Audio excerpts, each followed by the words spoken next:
What's up, guys? It's Mike, the editor. This video is going to be a little different. I was hoping to place in some of the trailers that they're talking about in the PlayStation Plus showcase in the second half of this video. Unfortunately, they they didn't rush through it, but the topics weren't very long enough to actually include the trailers on. So this one's going to be a little different. I'm actually going to just have some gameplay in the background while they're talking about the topics, and if there's anything of value on the topic in terms of articles and things like that, I will go ahead and post those in front of the gameplay. Other than that, enjoy the video.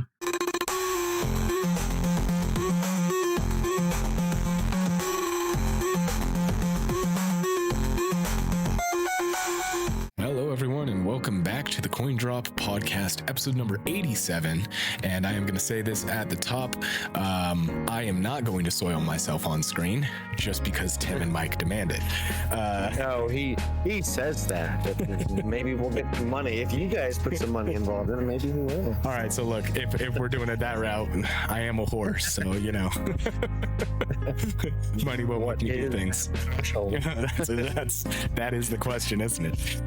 Hello, everyone. We're back. This is Russ and Tim, and tonight we're going to do kind of a shorter show, and we're going to mix some things up a little bit here. I have been horribly sick for the last 3 days and slowly dying, so I'm going to do my best to make it through this and get out the other side. That being said, we're going to talk tonight about the Sony State of Play that happened. Tim, you did a live react, Tuesday? Was it? Thursday. Tim did a live react video. You'll be able to watch that as well to kind of see the whole showcase, as well as what we're not going to talk about here, because we're just kind of picking and choosing what we want to talk about. So we'll have that linked in the description if you want to check out his live react video of that press conference. But before we get to that, we're going to talk about Game of Thrones, The Kingsroad. We've talked about this one, I think, twice now, shortly before it was shown off at, what's it? The Game Awards? Think it was shown off at any event. I honestly don't think it was an event. I think it was just sort of like a random offshoot. Hey, by the way. Well, I was pretty sure it got shown at something, but we did talk about it before that. I could be wrong. My brain's pretty fucked, so who knows. Anyways, for those of you who don't know, Game of Thrones Kingsroad is a mobile game of all things. And the more I see about this game, the more I wonder if there's something they're not telling us or if there's something we're missing. It looks way too good to be a mobile game, and just recently they've also added that it's coming to PC, much like kind of Diablo Immortal did, where it released on PC as well as on mobile, and then I think later came to console, because I know it's on console as well. But this game looks honestly AAA quality, and I'm kind of waiting for the other shoe to drop. So we're going to discuss it a little bit here and kind of speculate on where we think this game's going to kind of get you with their gotcha mechanics, because as we know, phone games will always get you with something. So Tim, what are your thoughts on these new trailers that we got? All right, so let me give you a little bit of data here. It was actually announced at the Game Awards back in December, so I'll give you that. Okay. Which was only a couple of months ago now. I'm pretty sure we only talked about it then, which means this is our second time talking about it. I think we briefly mentioned it shortly before the Game Awards, but I could be wrong. Again, my brain's fucked, so either way. Well, it was announced at the Game Awards, so it'd be kind of difficult to talk about it beforehand. In any case, the game is set during season 4 of the TV series, and it takes you on, or it takes the main character, that's what I'm trying to say here, is someone who becomes the heir of House Tyre. And you can customize said character. You can play as a knight, a sellsword, or an assassin. As we mentioned, it was originally announced actually as an Android or a mobile game, which means Android and iOS. Yep. And it has now been confirmed for PC, which is pretty standard for cell phone games these days. So that's not terribly surprising. It is confirmed for America, Europe, Africa, Oceania, and the Middle East in 2025. Interestingly enough, because this is made by a Chinese developer, and it is not coming to Asian territories until some unspecified time. Interesting. As far as the game is concerned, I think you're absolutely right. This game looks way better than a typical cell phone game. It doesn't specify, I think might be the appropriate term here, doesn't specify any live service, Yeah. features. It doesn't specify that if it's online or single player. It doesn't specify exactly how everything's going to work. It just shows very Monster Hunter style gameplay, and it does show other characters fighting with you, so it's hard to tell if those are multiplayer or Dragon's Dogma style NPCs. And I mean, just watching it, the traversal, combat, the big monsters, man, this looks like everything you'd imagine a game like this should be. But at the same time, being a cell phone game, you're like, where's the catch here? What are you hiding? Why aren't you telling me? Yeah, I definitely get. Yeah, that's the big question, right? Like I've said this before. I would much rather pay for a $30-$40 cell phone game than have to deal with live service or gacha mechanics or any of that bullshit that usually comes with cell phone games that we've seen in the past that are not conducive to gameplay. They're a hindrance. They're there to make money off of you, not to make the game better. And so it makes me wonder, is WB signing off because WB helped fund this? Like their name's on this. It's their IP. Their HBO and WB have had a hand in this game to some extent. So the question is what level of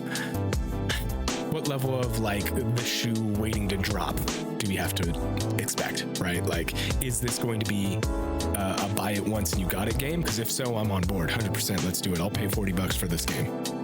I think that's a reasonable price for what we're seeing on screen, the quality that we're seeing, the potential story that we're seeing, confirming that this is canon within the Game of Thrones HBO universe.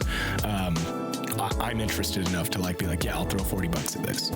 But if they're going to go free to play, a prime example of a good game that doesn't have great free to play mechanics is Delta Force. I've recently started playing that, and the game is good, honestly. Like the base gameplay of the extraction shooter mode and the multiplayer, just like it feels like old school Battlefield, like Battlefield 4 for the Rush, basically, is what their multiplayer is, and it feels great. But then it's got all the extra bullshit because it's a free to play game. It's got the battle pass and the 27 different currencies and the 37 different buy this, get this, do that. That's always in your face kind of bullshit, right?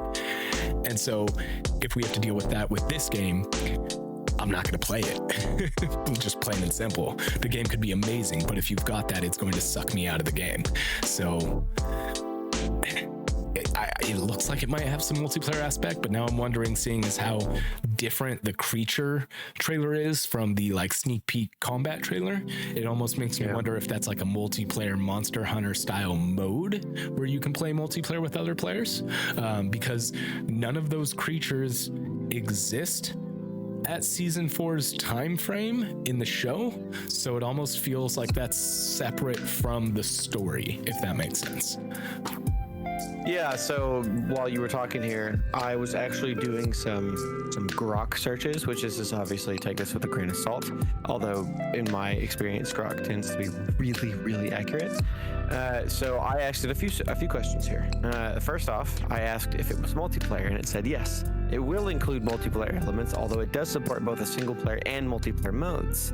So I'm like, okay, let's follow this up. Does this have live service elements? And basically it said yes, in the sense of it'll have live service in-app purchases like cosmetics and resources and potentially fast travel and revival, etc. and so on.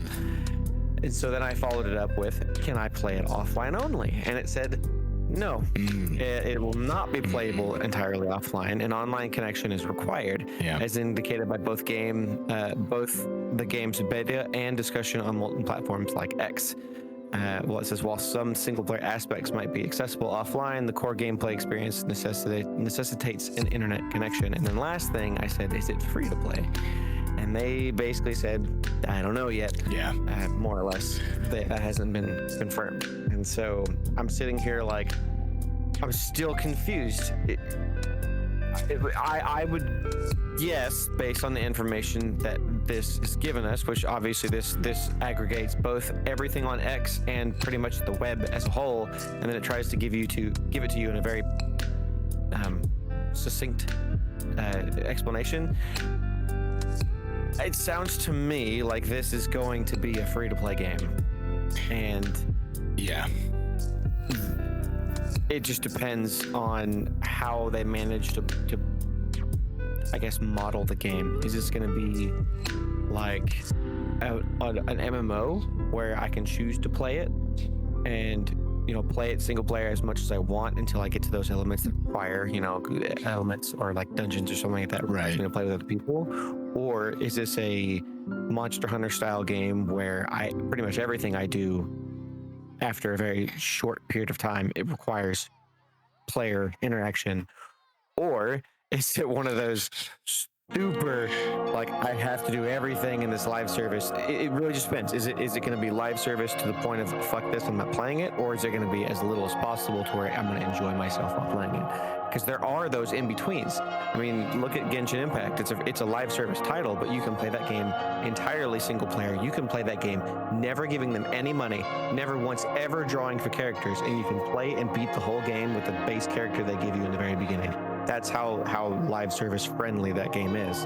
Wow, there's also other ones that are so terrible that if you don't give them money on a constant basis, you can't progress. Right. And so that's where I'm worried with this title, given that one, it's an Asian developer and Asian developers have a bad history with that, and two, it's on such a massive franchise that they really could go either way. Yeah, I mean, because again, the franchise is the hook there, right? Like, you're gonna get the people that are fans of the books, fans of the movie, fans of, you know, all the fucking game, and just fantasy fans in general. And when you're fishing in that big a pool, it's safe to say that, okay, well, if we make this game free to play, we're gonna catch some whales. Like, it's just gonna happen, you know. Pretty much. So it does raise a lot of questions. I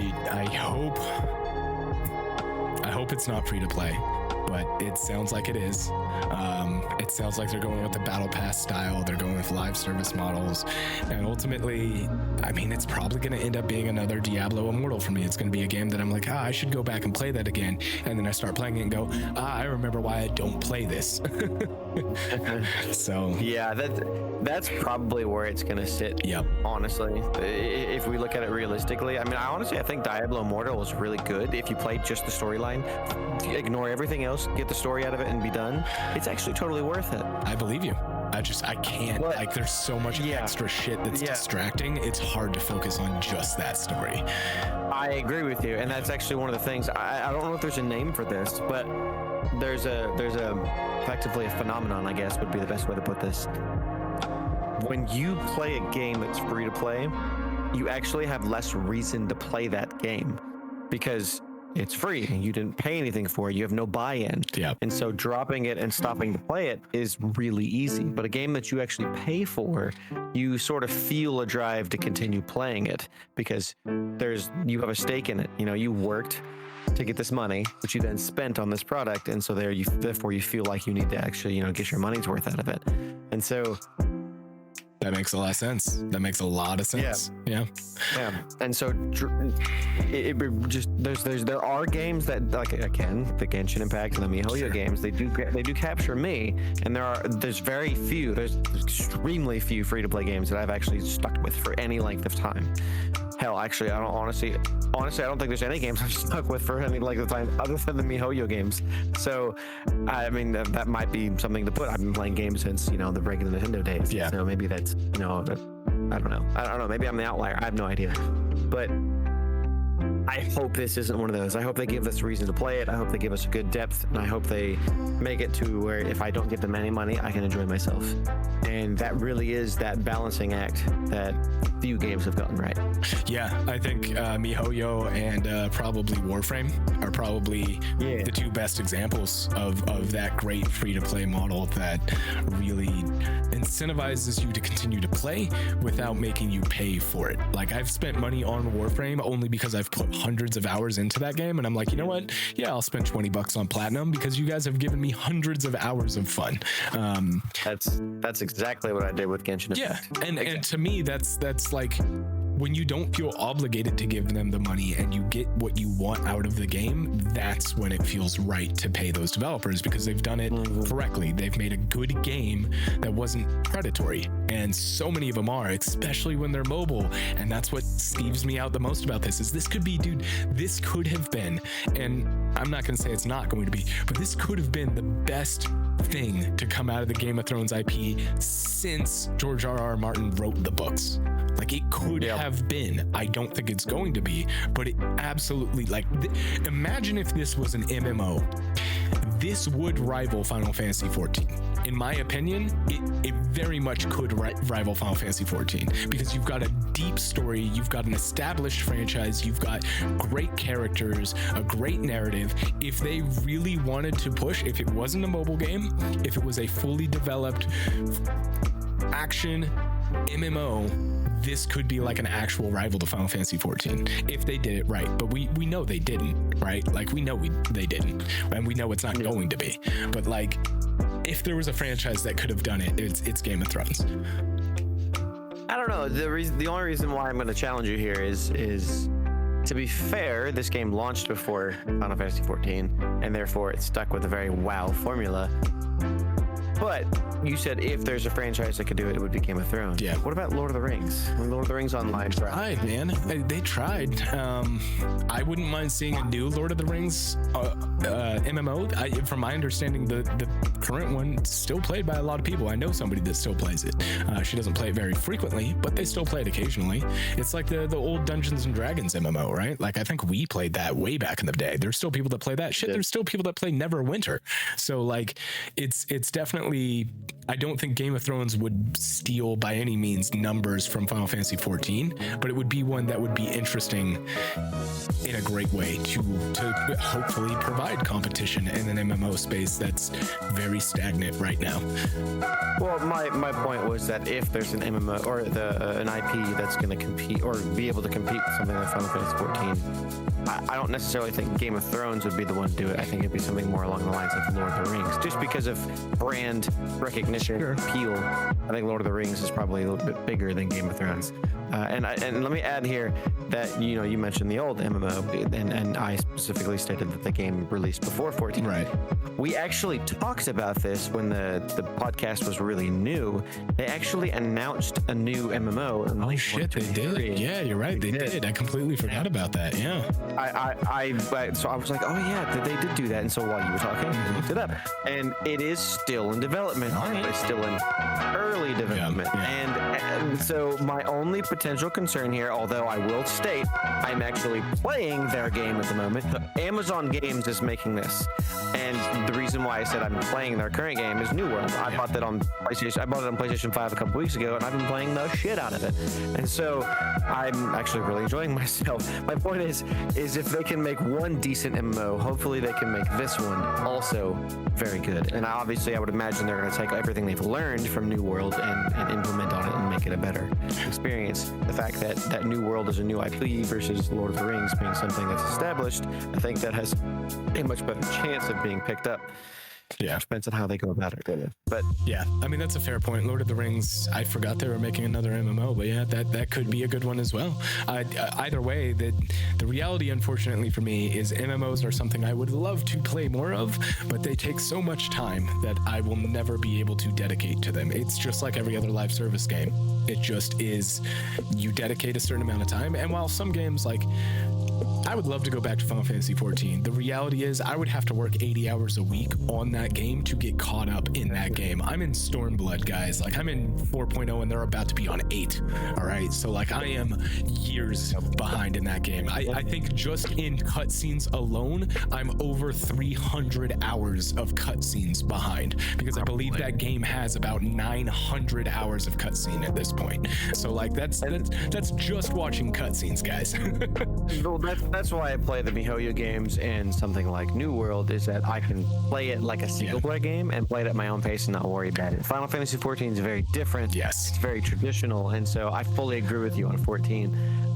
But that's why I'm enjoying something like New World. I can play it like as a single player and not worry about anyone else. And I think that's a fine line to walk with MMOs, right? Because the point of an MMO is community interaction, right? And that's what I like about Pantheon. It forces you to group if you want to take on these harder, bigger monsters. But really, the only benefit you get out of doing that stuff is better gear. And right now, gear in that game isn't super important unless it gives you stats. So it's this weird balance of like, I can actually level faster in that game in a smaller party because XP is split less, but for better gear, you really need to be in that party. So it's something I think they're still balancing, but I do like that, like, hey, if you want to get into like any other MMO, dungeons, raids, that kind of thing, it forces that community interaction. So there's a fine line to play there between like playing the game alone and playing it with friends or playing it with a community, right?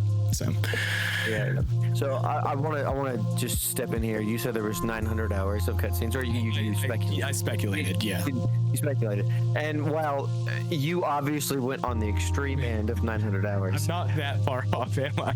No, actually, no, you're actually way far off. Okay. You're 10 times more. It's Okay. 91 hours. Still so Even much. still, 91 hours of cutscenes. Most games aren't that long, even when you play them. This is 91 hours of just watching people talk and cutscenes happen and shit. That's a lot of gameplay. Dude, that's for a cutscene. that's so much. That's a week and a half of work, or 2 weeks of work and then some. 2 weeks and a couple days. Like, what the? That's a lot of gameplay. And interestingly enough, Realm Reborn has 12 hours. Heaven's Ward only has 7.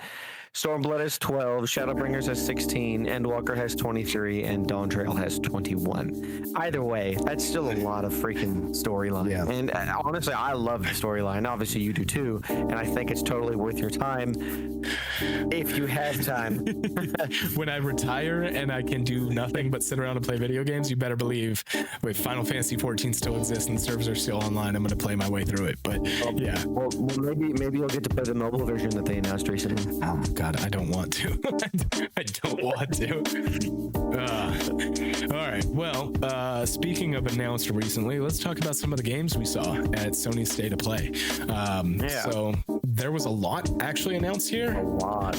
Like a lot more than I expected. And I watched the video and we were talking about it beforehand. I was like, I don't think there was that much. And we were going through the list and I was like, oh shit, there was actually kind of like a decent amount. There were some really good games. So we're going to touch on them and talk about some of them and then just do some like honorable mentions of like, hey, this was there too. And if you guys want more of like Tim's reaction to stuff and kind of his take on things, we do have a reaction video for that State of Play. And that is on our YouTube. And like I said, I'll link it. So Tim, what do we got on the docket? Alright, so first thing we have is Shinobi Art of Vengeance. This, it's hard to say if it's a Metroidvania, but it's definitely a side-scroller, and I honestly think the combat looks freaking great. It reminds me sort of that new Prince of Persia game that launched early last year. Yeah, oh god, which one was that? Fuck, I know which one you're talking. I can't remember the subtitle for that. Lost Crown or something like that, I think it was. Correct. Yeah. Correct. Lost Crown. Yep.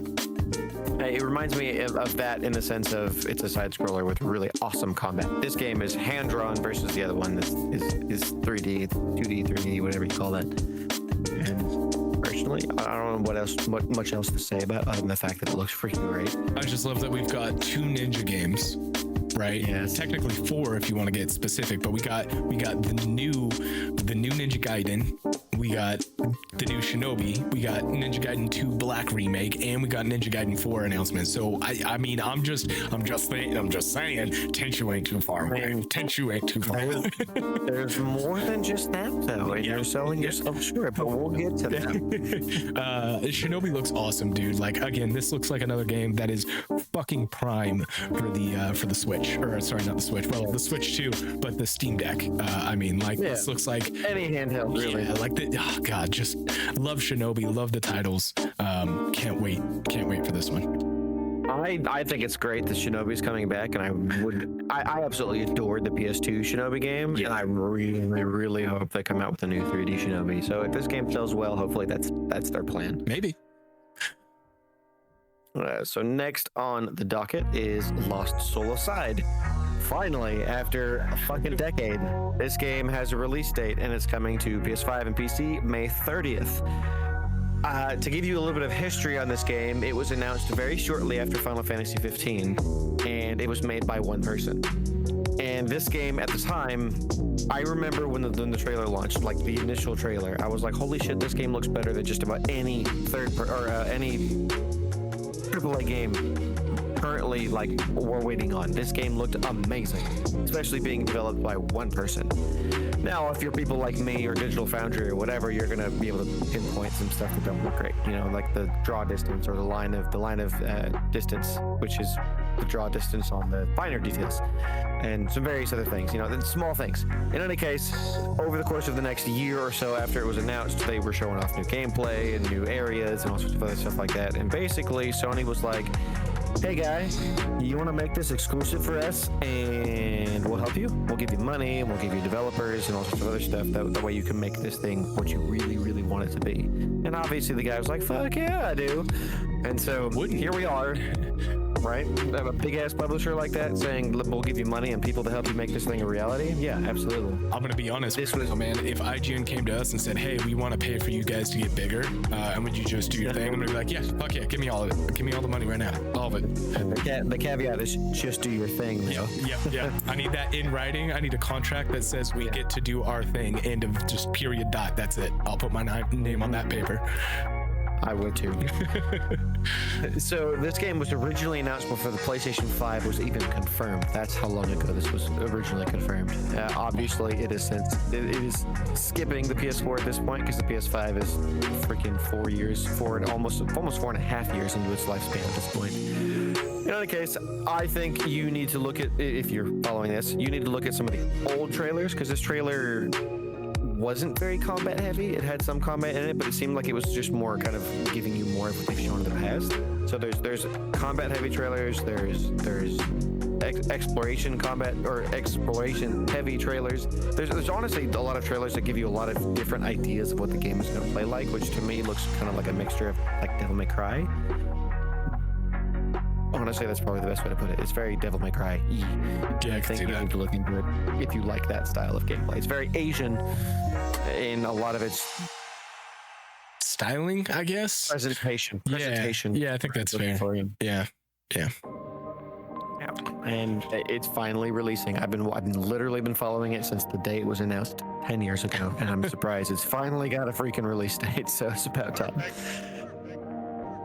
Next is a very unexpected announcement. Is from WWE 2K25. This is something I would never talk about typically. Yeah, this is not our normal topic. No. They announced a new, I don't know if this is a mode or if this is a major feature in the game. I would assume more major feature than mode. But they're calling it The Island. Mm-hmm. And if you're as old as I am, you'll remember on PlayStation 3, there's a thing called PlayStation Home. Yep. And PlayStation Home was like Second Life, which if you're as old as me, Second Life is the big game where an MMO-ish where you play a Second Life. Yep. And this is that basically, but in WWE. You can customize a character, you can run around in a big old world, there's 50 people per server or up to 50 people per server. You can buy things and I would assume you'd be able to have like a apartment or something like that, which is basically Second Life or PlayStation Home. And it looks like you can also wrestle people because, you know, it's WWE. Of course you're going to wrestle people in multiplayer matches and things of that sort. So like it's such a weird... Yeah, it's so weird. Like I remember, I had on PS2. I think I had WWE SmackDown versus Raw. I think was one of the only one of these games I've ever owned or played, and I'm by no means opposed to where they're going with this. I think this is a really cool, very interesting decision. I don't know the fan base to know that this is something they want, but it's very cool to see them evolve into this kind of weird RPG wrestling game that they're now going to. Because like previously, my understanding of these games, they were very surface level, right? They were kind of like your football sports games or your, you know, for our other fighting games. Yeah, like they were just very two-dimensional in a sense that like this is what you do. Right, not saying that there's no complexity to those games or anything like that, but they're very much this is what you do, right? There's not a lot of variation in it, and for them to bring something like Second Life, or like you said, PlayStation Home to it, is a weird choice. And it kind of interests me, but I'm not going to play it. The way, I'm not going to play it either, but the way I look at it is, so when you, if you watch WWE, which I haven't watched WWE since before it was WWE, WWF, at the time when I watched it, so like we're talking a long ass time ago. But even then, the wrestlers had their personas, and they were clearly actors, especially if you're an adult looking at it, right? But like they had this like storyline effectively with the different actors, the different beefs they had, and the friendships and so on. So it's the backstage stuff. But anyways, my point is the island is sort of like living that life of that storyline, and so they're kind of giving you that less two-dimensional, like you said, and giving you more of a three-dimensional view of what WWE is portraying itself to be. Yeah, it's letting you be in the RPG. It's letting you play the role of what they're selling in their brand, right? So like, it's definitely interesting. And actually, to be fair, didn't Street Fighter just do this with the most recent one? Street Fighter did basically exactly the same thing. Did they? I haven't followed their franchise either in a long time. They did.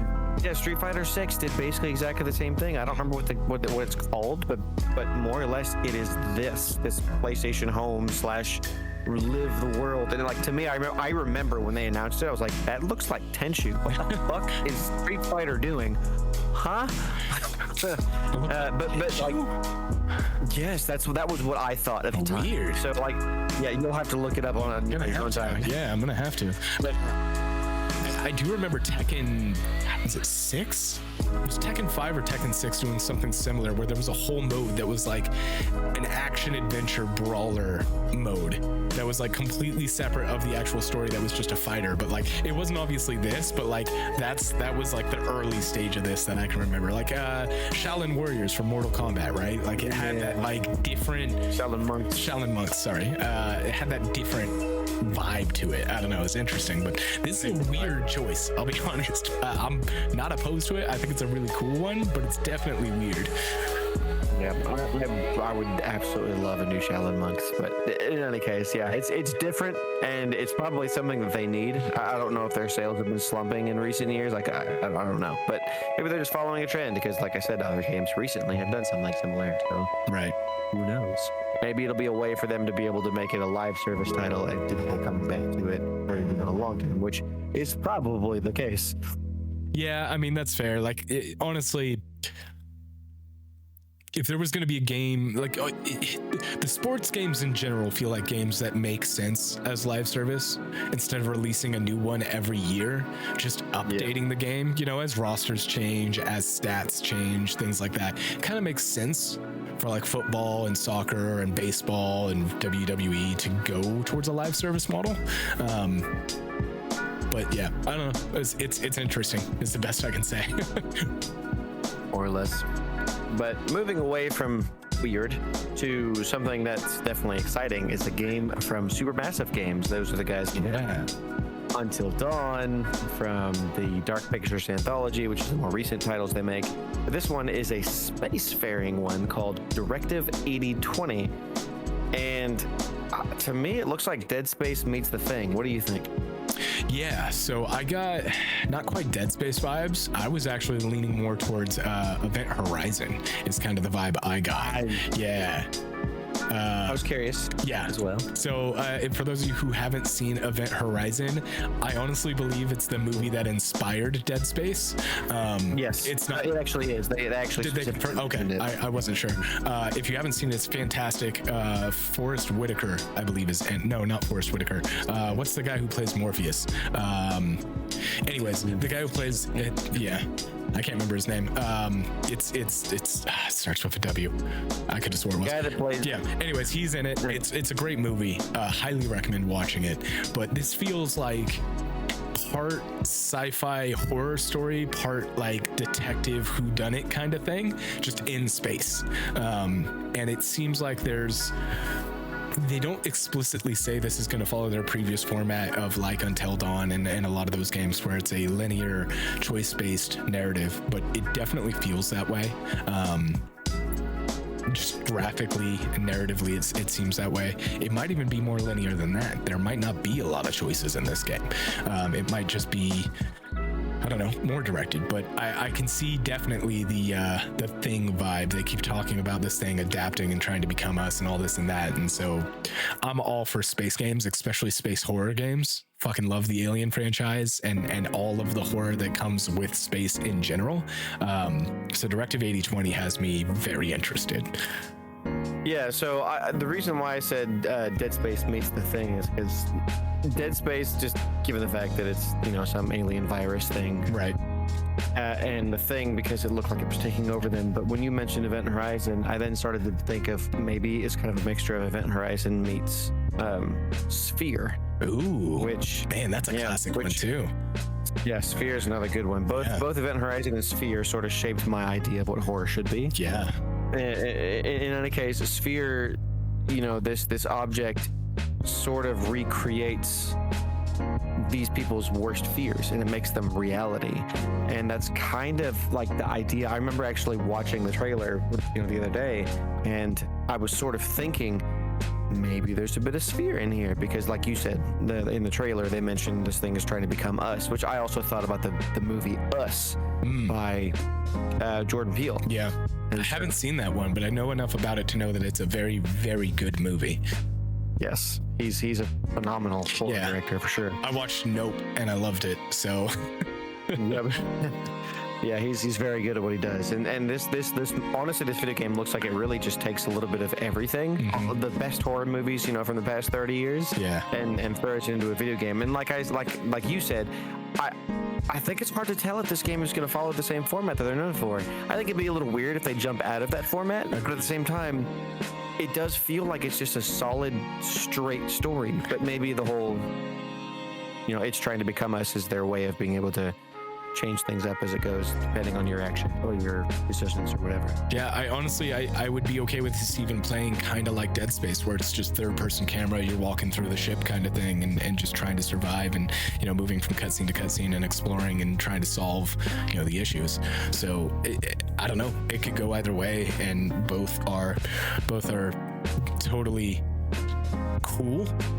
You know, like I love the supermassive games. The problem I have with them is they're good for like 1 or 2 playthroughs, and then they're just more fun to watch other people play and see what they choose, right? Like one of the things I like to do is I used to, before Maury was born, I would actually have a Halloween party when I could and invite friends over, and we would play Until Dawn, and I would we'd be like, all right, who wants to be this character? So everybody like passed the remote kind of thing, so people would play those characters and just kind of see how the story unwinds, because somebody else is playing each character.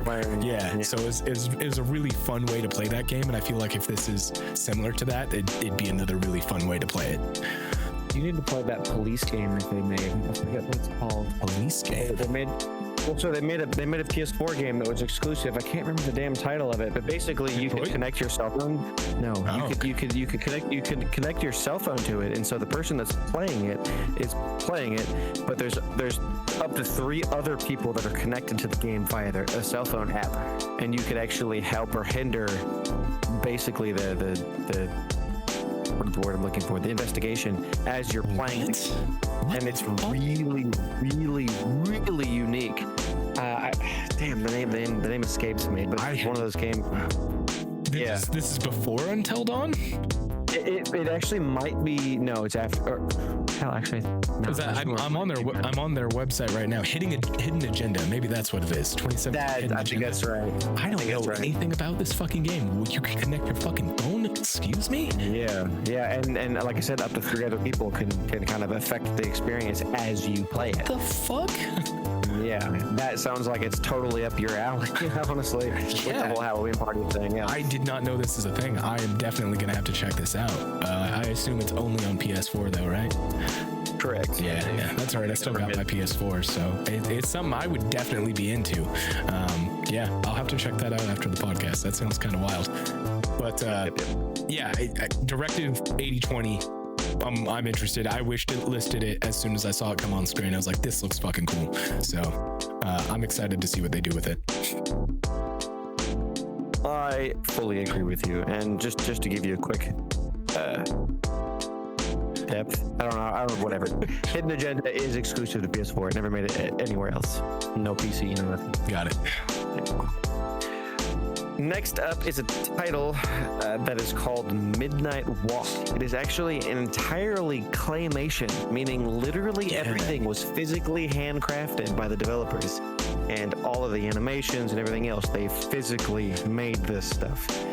And then threw it into the video game, and obviously, gave it logic and whatnot to make it look realistic. But you get to play this game. They're describing it as a cozy horror game. Yeah, those are fucking oxymorons. Yeah, those are oxymorons in my brain, and I'm like, what? So how does that work?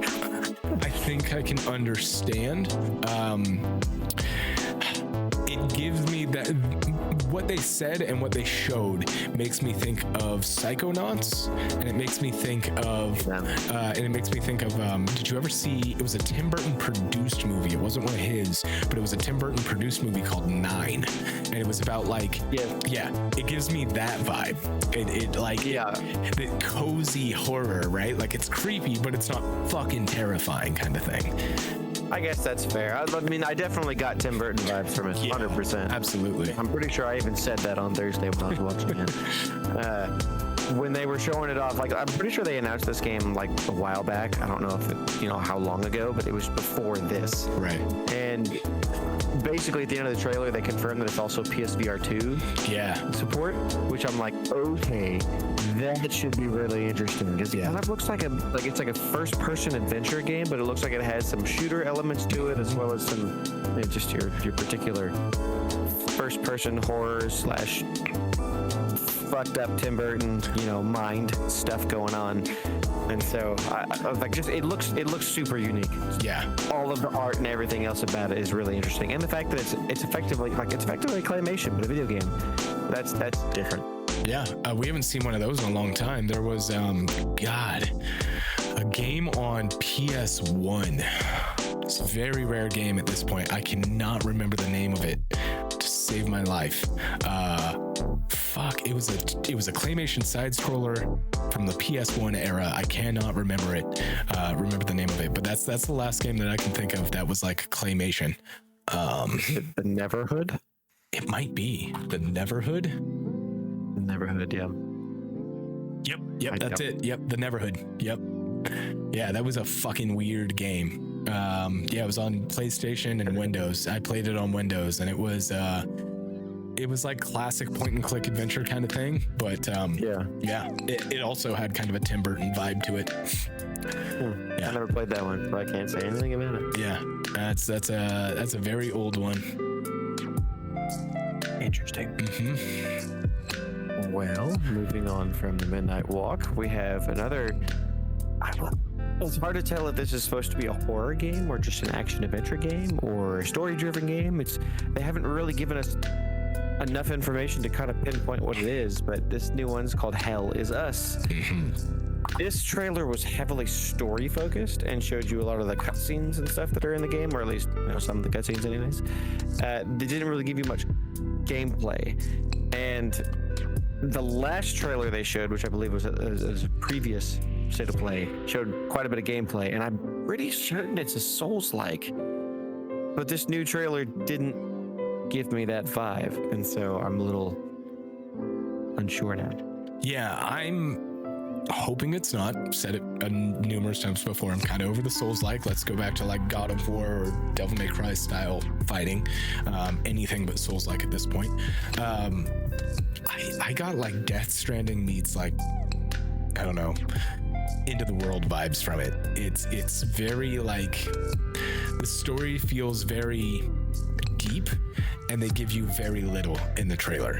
It's very complicated. It also feels like they had some inspiration from maybe Resident Evil 4 directly, with like some of the aesthetic to the game feels very Resident Evil 4. So I don't know. I'm curious. I hope it's not a Souls-like. I love anything that's post-apocalyptic.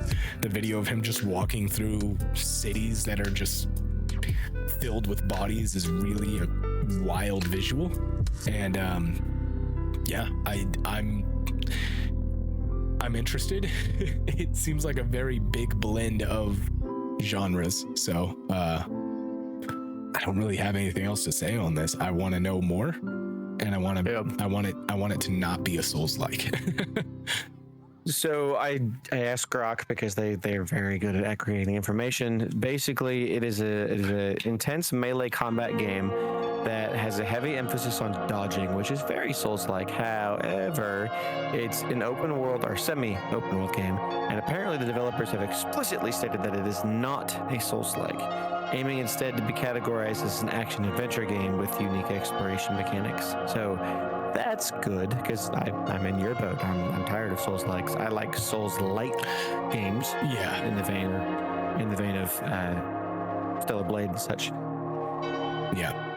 Yeah, I think most people have moved away from making everything that's kind of Souls-like and moved towards like taking some elements from that genre, I guess, at this point, and implementing them. But I think the lights are the better way to go. I think Star Wars Jedi Survivor, Jedi Fallen Order are the prime versions of those. Because I don't like a game that I don't have the time for a game that's going to take me a million years to perfect. I don't have that time. Right. So yeah. So it sounds like to me this is going to be a Souls-like game, or at least take some hints from Souls-likes, because it has a horror and survivor elements, as well as wait, hold on a second. Combat basically is what it seems like it might be the major similarities. You know, you're not focused on fast-paced combat or blocking and stuff of that sort, but more dodging and trying your best to avoid damage rather than take it, stoking it. Yeah. So to me, I mean, when they first showed it off, I was pretty excited about it. This new trailer didn't do a whole lot for me, simply because it was focused on storyline. Yeah, which is weird because I love storyline-based games, but I guess they didn't give us a cohesive. Yeah, they give us bits, kind of the way of how Kojima does things, right? Just gives you things to be like, okay, that's interesting. What the fuck does that mean? You know? Yeah. I think that's probably a decent way to put it, honestly. Yeah. But either way, my interest has been piqued, and so it's still there. Mm-hmm. Definitely. So moving on to a PlayStation-made game is getting a remaster, Days Gone. This has been long rumored, although this one's a little weird. They didn't announce or specify any enhancements at all, other than it's going to have VRR support. Yeah, that's about it. VRR and PS5 Pro enhanced. Mm-hmm. They did announce a lot of content, though. They announced that it's going to have a permadeath mode, which is pretty self-explanatory. It's going to have a speedrun mode, again, self-explanatory. It's going to have an enhanced photo mode, which, the game already had pretty intense photo mode to begin with, so it being enhanced is rather impressive. I remember taking a picture of this game. I took a picture of a street, because the street had a whole bunch of pine needles and stuff all over it. Mm-hmm. And I took a picture of this, and I'm telling you, it looks fucking real. It was so hard to distinguish that it was not a real photo of an actual street in the forest, that I was like, holy shit. So them somehow managing to enhance this, maybe they're going with a GT Gran Turismo style, where when you have photo mode, the game just automatically looks better, or giving you more modes or features, or I don't know, maybe they're gonna go, I don't know, I have no idea how they're gonna enhance the photo mode. It was already pretty damn great. I don't understand how they're enhancing the game. That's yeah, well, like I said, it seems like they're just giving us new modes, more or less. Like I said, permadeath, speed mode, speed run, and then they're also giving us a horde assault mode, which the only thing they really specified about that is that there's going to be newer and bigger hordes. It's a survival mode with bigger hordes. So personally, I think the horde mode, honestly, in my opinion, it's going to be worth $10 because I already own the game, right? So a $10 upgrade is all I'm going to have to pay. If you've never played the game, I'm hoping this will be like a $50 purchase rather than less than that. $70. I feel like it'll probably be $40. That would be phenomenal. Yeah, because then more people buy it, and hopefully it will help make a sequel. Although we do know already that a sequel was denied. So I don't know. Honestly, I'm at a point where, given the information about the sequel being canceled is so new, that I feel like this might just be a cash grab in hopes that people that didn't play it on PS4 will play it now. Yeah, it is $50 currently on Steam, so I guess a remaster being in that vein would make sense. But if they do it, maybe they're gonna do it the same way they did the Horizon Zero Dawn. Just replace it. Yeah. Yeah. As long as the other one's still playable, I don't care. Or if they give whoever has the old one a free upgrade, cool. I really wanted a sequel to this game. Yep. And it was really on such a cliffhanger. It did. It really freaking did. And it made the problem I have, right, is at this point, if Sony is re-releasing this to see if there is interest in a sequel and it's not just a cash grab. The director of the game came out years ago and said that at this point he wouldn't be able to make a sequel because he's moved on from this game and doesn't remember where he wanted the story to go. So it's one of those at all though. It's old enough in terms of like working on projects. I just mean to forget where you were planning on going. That seems a little bit much. I think it's probably just he had high hopes of going into a sequel and it just crushed him. So for his own mental health, he probably moved on. You know what I mean? And I don't blame him at all. But at the same time, like, you should never plan on your game getting a sequel. You should hope it does, but you should never plan on it, I think. It's one of those things that, like, I want to support them and buy the game again, but at the same time, like, I'm not going to play it again.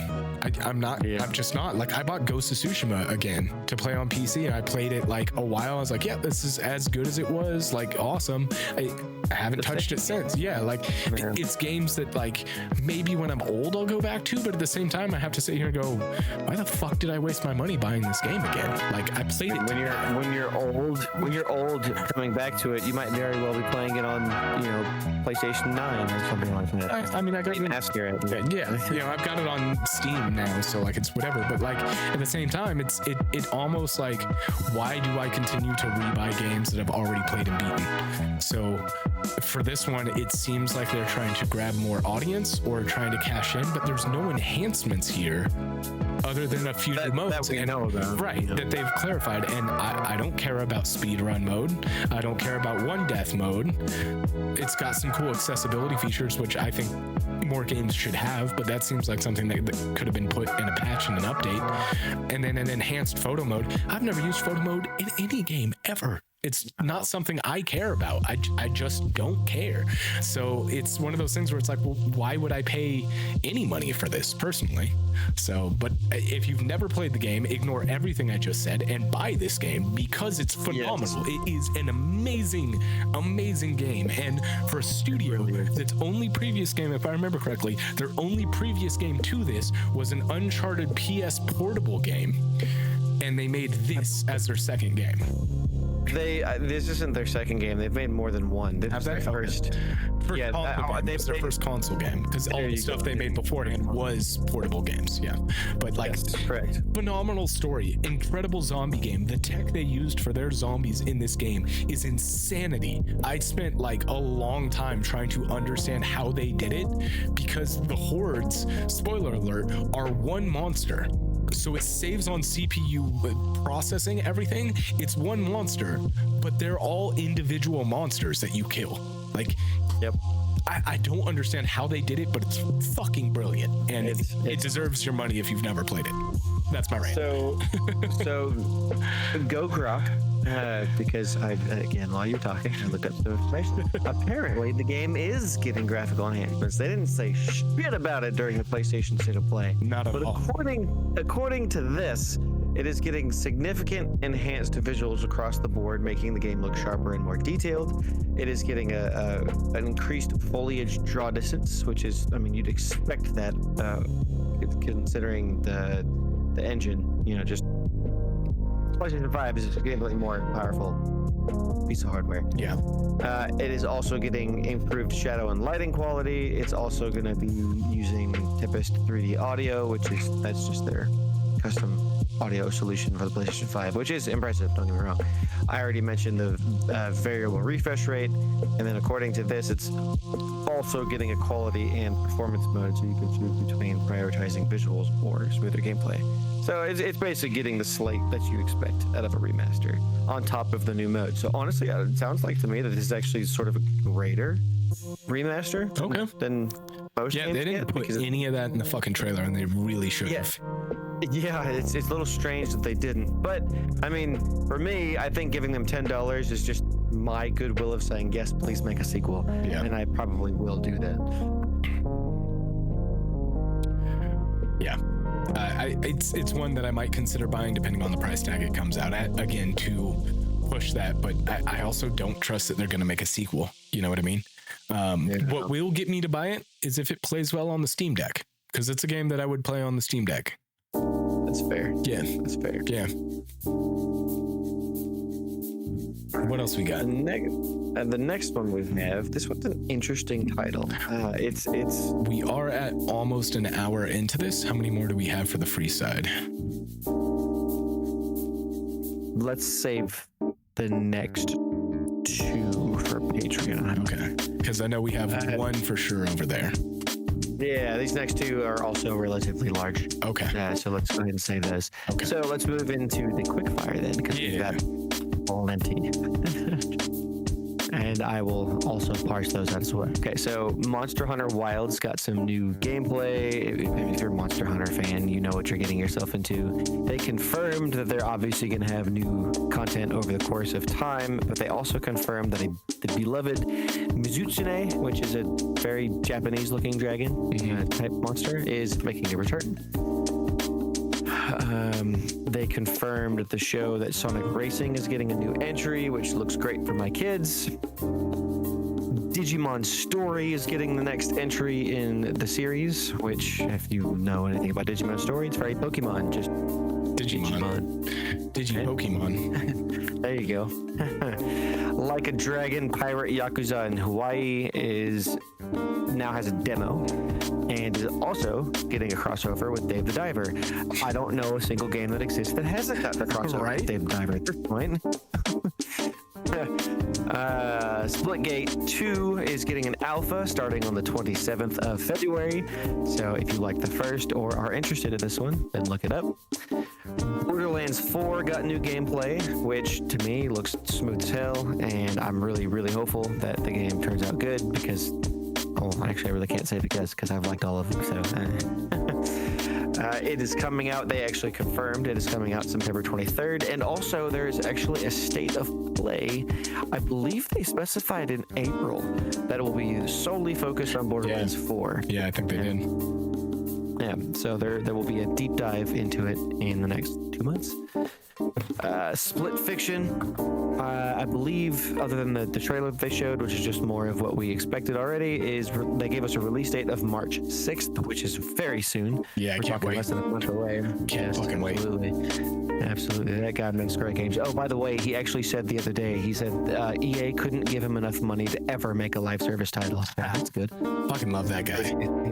Yes, I do. Joseph is awesome. He's a great dude. Yes. Friday Night at Freddy's is getting a new game, which I personally don't care, but in any case, it's subtitled Secret of the Mimic. If that means anything, I don't know. It is coming June 13th. There was another game called Darwin's Paradox that was announced. It seems extremely reminiscent of Oddworld to me. Yeah. Which honestly is great because I loved Oddworld. Although I doubt you'll be able to fart and tell people to follow me, you know? It's coming later this year is all I'm aware of. So following Dynasty Warriors Origins, Dynasty Warriors is also getting a roguelike, which is a very Diablo-esque point of view, the bird's eye view. It's called Warriors Abyss, and it actually launched on Thursday. This title is available on PlayStation and Switch. I would assume it's also available on Xbox. I haven't looked it up. The fact that it's on Switch makes me think it could be available for Xbox and PC as well. Onimusha 2, they finally showed us what it looked like in gameplay. It's slightly sharper with maybe some better character models on the main character. Yeah. Yeah, it's definitely a lower end remaster on that one. Yeah, it seems like a cheap one. If you ask me. Yeah. Which isn't bad, I guess. If you've never played the game, it's worth looking into, especially because Onimusha Way of the Sword also got a proper gameplay reveal, and I think it looks pretty damn good. It looks like a mixture of serious, ninja combat, but also there's just a hint of humor in it. Yeah, which I think there was. Yeah, it was fantastic. I think it looks fantastic. And so I'm looking forward to that. Sadly, that's a 2026 title. Lies of P finally confirmed its DLC. It's called Overture. It requires the base game, and it comes out in September. No official or specific release date, rather. The next one is, I don't know what the hell to make of this game. It's an LSD simulator? I don't know. You know what? It's fair. It's called Pixel Junk, it's called Dreams of Another. It's made by the Pixel Junk developers, which they've kind of been quiet, honestly, since like early PlayStation 4 days. Yeah. So the fact that they're still around is good, because I loved their early games in PS3 days. Anyways, this one, man, you shoot abstract things. It's a third-person shooter, but instead of destroying, you're creating. Yep. It looks weird. It's playing on a very weird concept of matter can't be destroyed, it can only be transformed, and to create you have to destroy. So it's this really weird, it's a known concept, but putting that into action in a video game is a very bizarre choice. Yeah, if you watch the trailer, it's very, very clear you're not going to be able to create things of your own volition. You're going to create things by blowing shit up. Meaning, well, whatever you shoot or blow up or whatever is going to be predetermined what it becomes. Yeah. So you're not going to be able to decide what it becomes. Although, which kind of reminds me, I can't remember. It's there's a digital only title for PS3 where it was semi-similar to that, but it was entirely a white screen and you threw paint, and then that revealed what the world was. So it kind of reminds me of that. Interesting. In any case, the next game that was shown or in stuff, not game, Stellar Blade is getting its next level or this next DLC. It's getting a crossover with their other game series, Goddess of Victory, Nikki. Basically, it's going to add new content, new costumes, new collectibles, all that good stuff. It launches in June alongside the PC version, and the developers have said that they believe the PC version is going to be even more popular than the PS5 version, and I wonder why. Nude mods. Exactly. That was, anyways. Yeah, day one, for sure. Yeah, 100%. I mean, it's going to take all of 10 seconds. Yeah, it's going to drop and it's going to be a patch, basically. Yeah, more or less. Anyways, the next couple of things they announced are PlayStation Plus games catalog games. They confirmed that Star Wars Jedi Survivor, as well as Top Spin 2025, which Top Spin is a tennis game, just so you know. And they also confirmed, damn it, I can't remember their freaking name, but the guys that made, what are the other game for us? I don't fucking know who you're talking Life is about. Strange. Oh. I happened to look at it. I happened to look at it on my shelf over there. Life is Strange. The guys that make those games, their new game Lost Records, which follows a bunch of teenage girls, and it's, I don't know if it's a coming of age story or if it's I think it's a coming of age story. It seems like it. It seems cool. It's very 90s in the Northwest style. Yeah, it's something I probably would have played when I was younger, but now I'm just it's something I'll definitely tell my daughter about when she's older. Right. Yeah. It's going to be launched in an episodic format, like pretty much all their other games, and so this game launches on PlayStation Plus, and then the future episodes will also. Well, they also showed off 2 brand new games we've never seen before. One of them is called Blueprints. They're dubbing this a genre-bending architectural adventure. The way I can understand it is you're exploring a mansion, and you're able to, quote, build. Oh, okay. Yeah. Uh-huh. Yeah, you're able to build. Yeah, but the way they showed off the quote building was you choose rooms, and those rooms are always shifting. And so as you explore them, things are going to change up as you go, and so it's a unique looking game. So it reminded me, there's a board game my wife and I have had for a long time that's a lot of fun. It's called Betrayal at House on the Hill. And the way that game works is you have tiles for rooms, and each time you play the game, it's different because as you go through the mansion, you uncover the room. So it gave me that it gave me that kind of vibe mixed with like Myst, where it's a puzzle solver too. So like if you understand those two concepts, blend them together, that's what this game looks like. Yep, I would agree with you there. The next one that was brand new is a game called The Abiotic Inctor. It's a 6-player survival crafting game. And, well, that's pretty much what it is. It takes place beneath the Earth's surface, and it launches sometime later this summer. I think it looks decent, but it definitely has a very simplistic art style to it. They also announced some classic titles for PlayStation Plus. They announced the first 3 of the Armored Core games, as well as Patapon 3. And last but not least, a new sci-fi game called Metal Eden is coming on May 6th. It's a first-person sci-fi shooter. Cool. And it's really hard to tell if it's multiplayer or not. But I think it looks interesting. We'll see how it pans out. Really. All right. That's all I got. All right. Well, that's going to wrap it up for us here on our free side tonight, guys. Make sure you check out our YouTube. You might be watching this there. If not, Tim has a live react video over there of this conference, as well as my review.